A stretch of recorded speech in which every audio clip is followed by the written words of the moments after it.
কোথায় গেছিলি? টিউশন। এই ব্যাগ নিয়ে?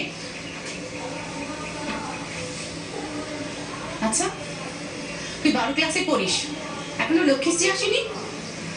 ওই ব্যাগটা জায়গা মতো তুলে রাখ, আর হাত মুখ ধুয়ে খেতে আয়। পারবো না। পারবো না মানে? এই, তোর কি হয় রে? হ্যাঁ, তোর কি হয়? বাড়াবাড়ি করিস না। কথা কথা তো মেজাজ কিসের তোর? হ্যাঁ, আমার মাথা গরম আছে, বেশি জ্বালাতন করো না, একটু চুপচাপ থাক। কি মেয়ে হয়ে তুই মাকে চুপ থাকতে বলছিস? এত বড় স্পর্ধা তোর? যা, গিয়ে ব্যাগটা ঠিক জায়গায় তুলে রাখ।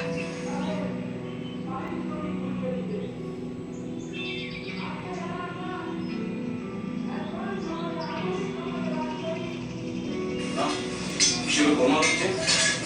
সকালে লড়ে 1700 টাকা রেখে গেছি, এখন দিচ্ছি 1000 টাকা। এতগুলো টাকা সুমতি তুমি কি নিয়েছো?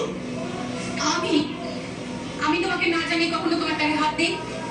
তৃপ্তি তুই নিয়েছিস? হ্যাঁ, সকালে পার্লারে গিয়েছিলাম, ওখানে 500 টাকা নিয়েছে। আর বন্ধুদের সঙ্গে রেস্টুরেন্টে গিয়েছিলাম, খাওয়া দাওয়া করেছি, তাতেই খরচ হয়ে গেছে। সে কি, কত টাকা রোজগার করি আমি যে তুই দুদিন অন্তর অন্তর তোর সাজগোজের পিছনে মোটা মোটা টাকা ওড়াস?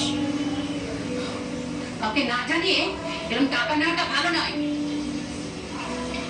শোনো, আমি আর এসব একদম বরদাস্ত করবো না। কোন জমিদারের মেয়ে যে এত ঘুরে বেড়ায় সেজে বুঝে, এত সাজগোজের বাহার কিসের ওর? ও, তোমরা গরিব বলে কি আমাকে পরিবার থাকতে হবে নাকি? কেন? তৃপ্তি,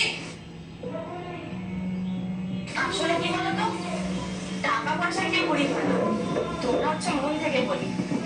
তোমরা ভালোভাবে থাকতেই চাও না, অসহ্য।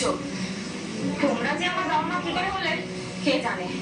তৃপ্তি, তোর যদি আমাদের সাথে থাকতে এত লজ্জা হয়, তুই থাকিস কেন আমাদের সাথে? যা যা বেরিয়ে আয়, দেখি কে কদিন তোকে খাওয়ায়। সব তেল না ঝরে যাবে।